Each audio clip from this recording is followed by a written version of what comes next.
ಸಾಲನ್ನು ನೋಡ್ತಾ ಇದ್ದೇವೆ.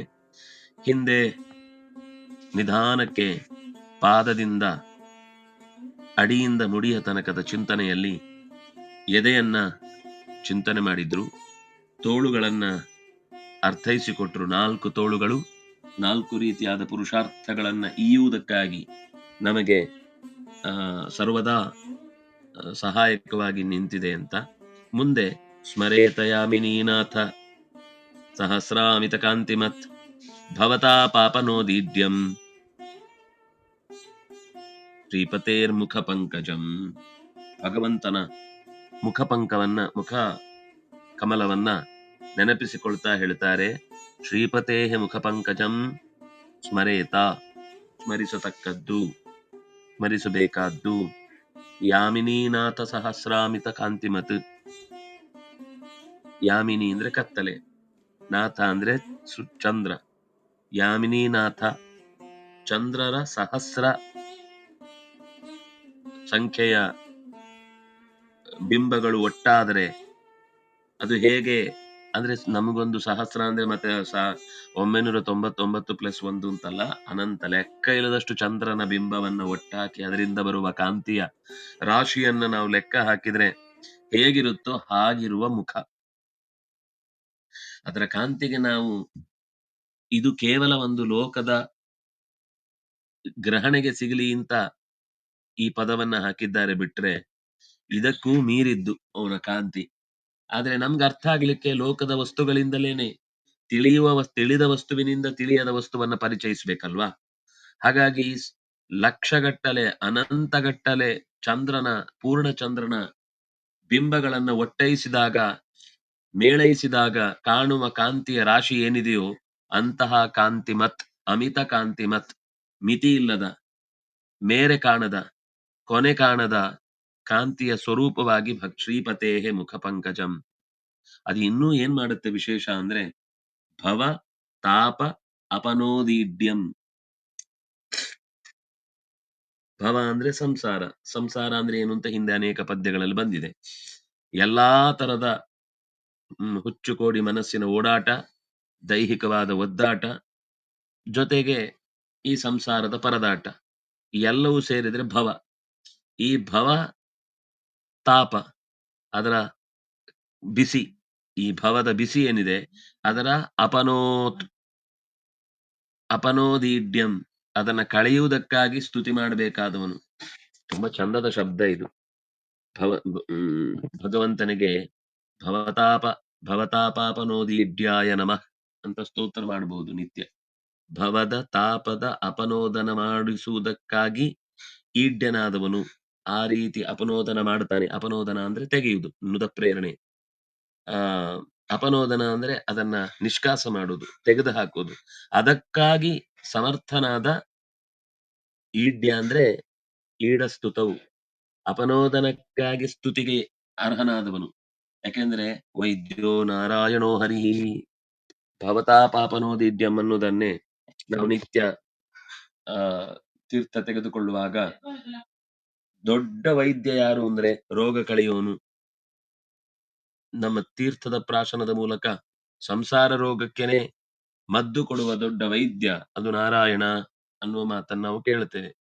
ಹೀಗೆ ಭವ ತಾಪ ಅಪನೋತ್ ಈಡ್ಯಂ ಅಂತ ಭಗವಂತನನ್ನ ಆ ಮುಖಕ್ಕೆ ಹೋಲಿಸಿ, ಯಾಕೆಂದ್ರೆ ಆ ಮುಖದ ದರ್ಶನ ಆಗುವುದು ಅನ್ನುವುದೇ ಸಂಸಾರದ ಎಲ್ಲ ತಾಪತ್ರಯಗಳನ್ನು ಕಳ್ಕೊಳ್ಳುವುದಾಗತ್ತೆ.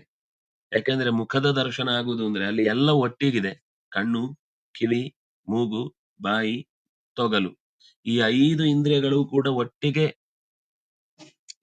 ಭಗವಂತನದ್ದು ಜ್ಞಾನಾನಂದಮಯವಾಗಿ ದರ್ಶನ ಕೊಟ್ಟಾಗ ಇವನ 5 ಇಂದ್ರಿಯಗಳು ಅದರಂತೆಯೇ ಪಕ್ವಗೊಂಡು, ಅದರಂತೆಯೇ ಶಿಥಿಲತೆಯನ್ನ ಕಳ್ಕೊಂಡು ಎಲ್ಲ ಅಸಂಬದ್ಧಗಳಿಂದ ಹೊರಗೆ ಬರುವಂತಹ ಶಕ್ತಿಯನ್ನು ಕೊಡುತ್ತೆ. ಆದ್ರಿಂದಾಗಿ ಯಾಮಿನೀನಾಥರ ಸಹಸ್ರಾರು ಚಂದ್ರವರ ಕಾಂತಿಯನ್ನ ಒಟ್ಟಟ್ಟಿಗೆ ನೆಲೆಸಿದಾಗ ಏನು ಬೆಳಗುತ್ತಾನೋ ಅಂತಹ ಮುಖದಿಂದ ಕೂಡಿದ ಸಂಸಾರದ ತಾಪತ್ರಯಗಳನ್ನೆಲ್ಲ ಕ್ಷಣ ಮಾತ್ರದಲ್ಲಿ ದೂರ ಕಟ್ಟುವ ಹಾಗೆ ಅಟ್ಟಿಸಿಕೊಳ್ಳುವವನು ಅಂತಾನೆ ಸ್ತೋತ್ರಕ್ಕೆ ಒಳಗಾದ ಶ್ರೀಪತೇಹೇ ಮತ್ತೆ ಲಕ್ಷ್ಮಿಯನ್ನು ಸ್ಮರಿಸಿದ್ರು. ಶ್ರೀಪತೇಹೇ, ಶ್ರೀ ಅಂದ್ರೆ ಸಂಪತ್ತು, ಶ್ರೀ ಅಂದ್ರೆ ಲಕ್ಷ್ಮಿ, ಲಕ್ಷ್ಮಿಯ ಒಡೆತನ.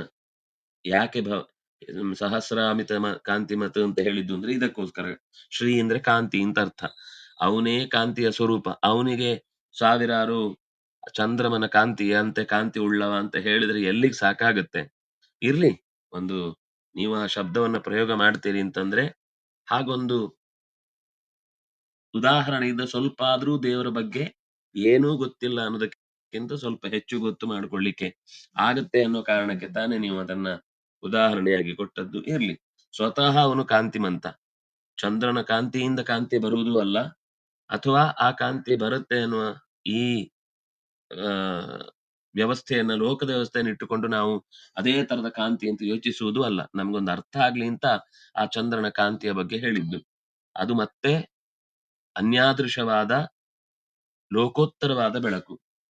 ನಮ್ಮ ಲೋಕದ ಈ ಯಾವ ಬೆಳಕನ್ನು ಕೂಡ ಅದು ತೋರ್ಪಡಿಸಲಾರದು. ಯಾಕಂದ್ರೆ ಸೂರ್ಯಂಗೆ ಟಾರ್ಚ ಅಂತ ಕೇಳಿದ ಹಾಗಾಗುತ್ತೆ. ಸೂರ್ಯ ಸ್ವತಃ ಬೆಳಗುವವ, ಅವನನ್ನು ಎಲ್ಲಿದ್ದಾನೆ ಅಂತ ತೋರಿಸ್ಲಿಕ್ಕೋಸ್ಕರ ನಾವು ಟಾರ್ಚ್ ಹಾಕ್ತೇವೆ ಅಂದ್ರೆ ಅದು ಅಸಾಧ್ಯ. ಹಾಗಿದ್ರೂ ಕೆಲವೊಂದ್ ಸರ್ತಿ ನಕ್ಷತ್ರ ತೋರಿಸುವವರು ಅತ್ಯಂತ ಸೂಜಿ ಗಲ್ಲಿನ ಹಾಗಿರುವ ತೀಕ್ಷ್ಣವಾದ ಬೆಳಕಿನ ಲೇಸರ್ ಲೈಟ್ ಅನ್ನ ಬಳಸಿ ತೋರಿಸ್ತಾರೆ. ಅದು ತೋರಿಸೋ ಉದ್ದೇಶ ಏನು ಅಂದ್ರೆ ನಮಗೆ ಯಾವುದು ಅಂತ ಗುರ್ತು ಹಿಡಿಲಿಕ್ಕೋಸ್ಕರ ಅಷ್ಟೇ ಹೊರತು ಅದು ಸೂರ್ಯನನ್ನು ನಕ್ಷತ್ರನನ್ನ ತೋರಿಸ್ಲಿಕ್ಕೋಸ್ಕರ ಇರುವಂತದ್ದಲ್ಲ. ಗುರುತು ಹಾಕಿ ನಮ್ಗೆ ಗಮನಕ್ಕೆ ಬರಬೇಕು ಅಂತ ವಿಶೇಷ ಜ್ಞಾನಿಗಳು ನಮ್ಮ ಸುತ್ತ ಇದ್ದಾರೆ ಅಂತ ತಿಳಿಸುವುದಕ್ಕೋಸ್ಕರ ಅಂತ ಮಾತುಗಳು ಎದ್ದು ಬರ್ತವೆ. ಅದರಿಂದಾಗಿ ಭಗವಂತನ ಪಾದದ ಚಿಂತನೆಯಿಂದ ಹಿಡಿದು ಮುಖದ ಚಿಂತನೆಯ ತನಕ ಪ್ರತಿಯೊಂದು ಕಡೆಯಲ್ಲೂ ಕೂಡ ಲಕ್ಷ್ಮಿಯ ಇರವಿನ ಅರಿವನ್ನ ನಮಗೆ ಆಚಾರ್ಯರು ಕೊಡ್ತಾ ಬಂದ್ರು.